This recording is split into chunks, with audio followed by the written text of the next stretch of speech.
tidak bisa 1 jam. Kalau merasa berat, kalau saya duduk 1 jam, ya Allah maaf saya bukan tidak mau, tapi saya mau baca 1 jam, tapi pegal, capek, terlalu lama duduk. Makanya boleh nggak saya bagi-bagi? Boleh, bagi-bagi. setengah jam atau 15 menit, 15 menit, 15 menit, 15. Asal jangan lewat 1 hari tidak baca Quran. Mulai dari Al-Fatihah. Mohon maaf, masih bacaannya berbata-bata, jangan khawatir.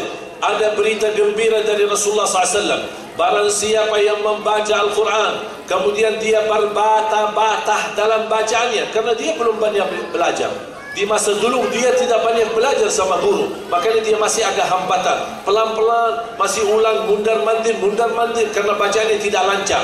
Kata Rasul, dihitung 2 pahala. 1, karena anda mau baca Quran. Yang kedua, karena kesulitan dan kesusahan yang kamu hadapi saat membaca, Allah hargai dan Allah berikan pahala.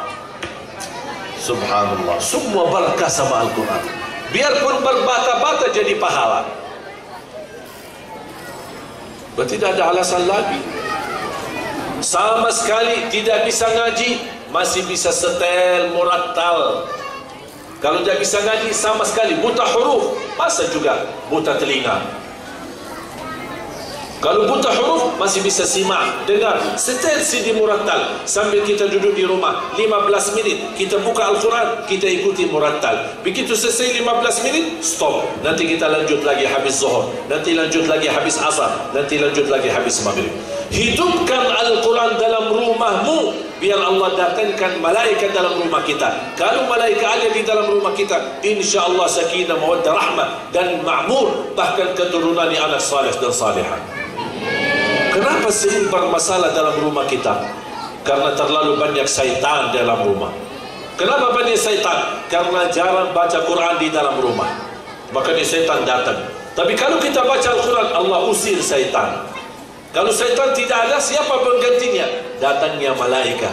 Karena malaikat hobi Quran, malaikat suka Quran, makanya setelkan bacaan Al-Quran dalam rumah. Apalagi pagi-pagi. Jangan ibu-ibu bangun pagi-pagi subuh-subuh sampai sapu rumahnya. Yang disetel malah TV dangdut-dangdut. Sampai sapu joget-joget, nyanyi-nyanyi. Aduh. Karena Rasulullah SAW mendoakan, Allahumma barik li ummati fi bukuriha. Ya Allah, berkahi umatku di subuh hari. Berkahnya mulai dari subuh hari. Kalau berkah turun, pintu rumah tertutup, kita lagi tidur, apalagi tidak salat subuh, berkahnya rumahnya tutup ini. Udah bangun subuh lagi, udah pindah cari rumah yang lain, yang ahlinya dan istrinya sudah salat subuh, baru dia masuk ke rumah itu untuk membawa keberkahan bagi mereka. Berkah rezeki, berkah rumah, berkah suami istri, berkah keturunan, berkah hartanya, berkah usahanya, karena masuk rumahnya. Jangan sampai berkah Allah turunkan, tapi rumah kita masih tertutup, masih gelap, apalagi tidak salat subuh. Kunci berkahnya di situ. Berkah bukan di siang hari, bukan di sore hari, bukan di malam hari. Berkah diturunkan di subuh hari. Kalau kita termasuk orang yang bangun melaksanakan subuh, alhamdulillah sudah disertai berkah dari Allah Subhanahu wa taala. Berarti amalan yang pertama, setiap hari baca 1 juz.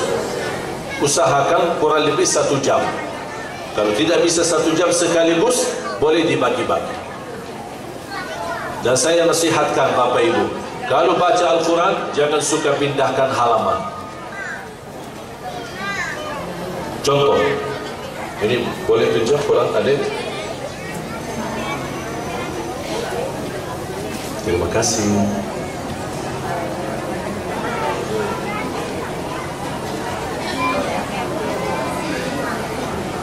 Ini kan Quran kan, kita sudah semangat.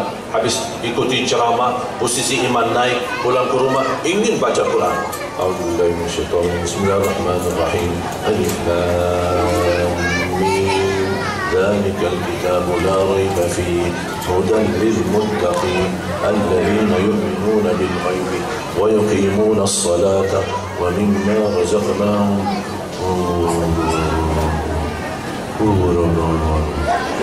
kapan habisnya? Sadaqallahul Azim. Tidak jadi baca. Kenapa? Karena suka melihat halaman belakang. Halaman belakang jumlah banyak. Halaman belakang 600 sekian. Kapan habisnya? Ini membuat syaitan kita kelamaan Pak, masih banyak. Sudah cukup. Oh gitu ya? Ya, Sadaqallahul Azim. Makanya jamaah sekalian, kalau baca Quran jangan suka lihat halaman belakang. Setuju? Karena dihitung nanti. Lumayan ya. Kapan?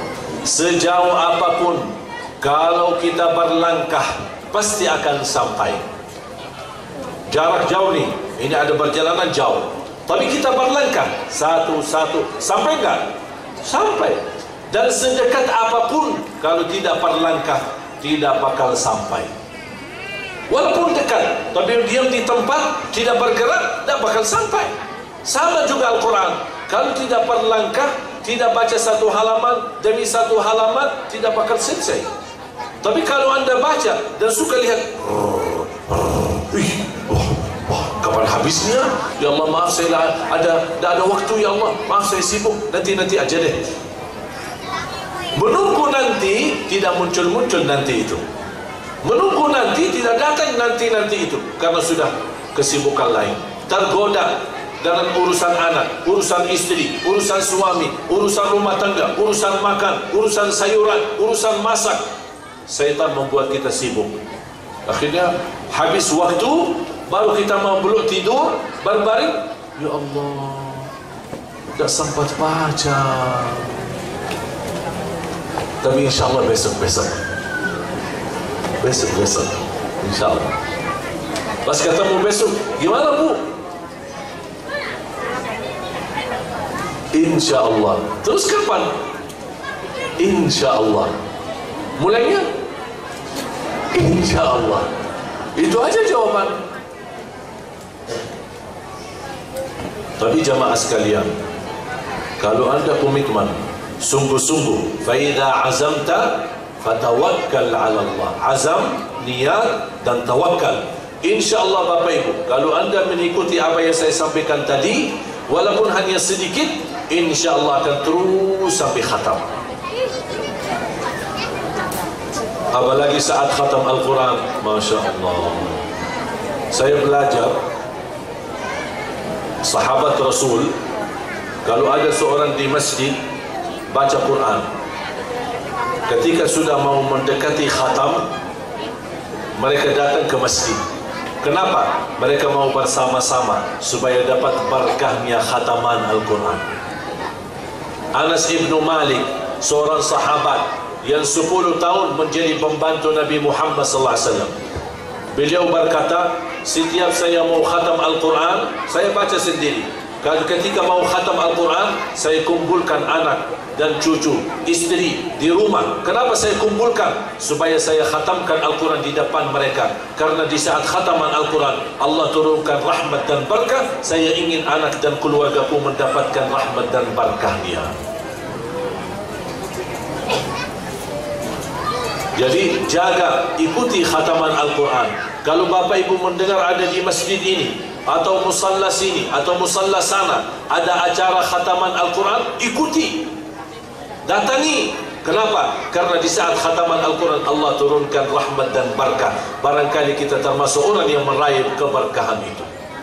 Kalau kita sendiri khatam Al-Quran, jangan khatam sendiri, tapi ketika sudah sampai, misal kalau sudah sampai Qul ya ayyuhal kafirun, stop.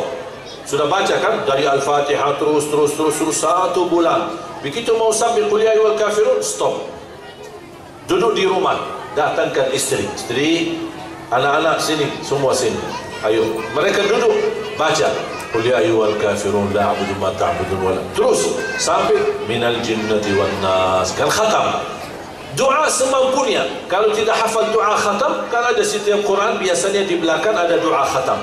Kalau tidak bisa hafalkan, tidak apa-apa. Doa yang bisa. Walaupun doa Allahumma arhamna bil Quran waj'alhu lana imaman wa nuran wa hudan. Jadi walaupun itu yang kita hafal, boleh. agar kita dapat berkahnya khataman Al-Quran.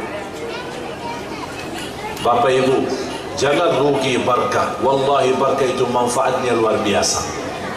Kalau kita meraih keberkahan, semua jadi bertambah. Umurnya menjadi berkah, rizkinya menjadi bertambah, keturunannya menjadi mulia, istrinya menjadi salihah, suami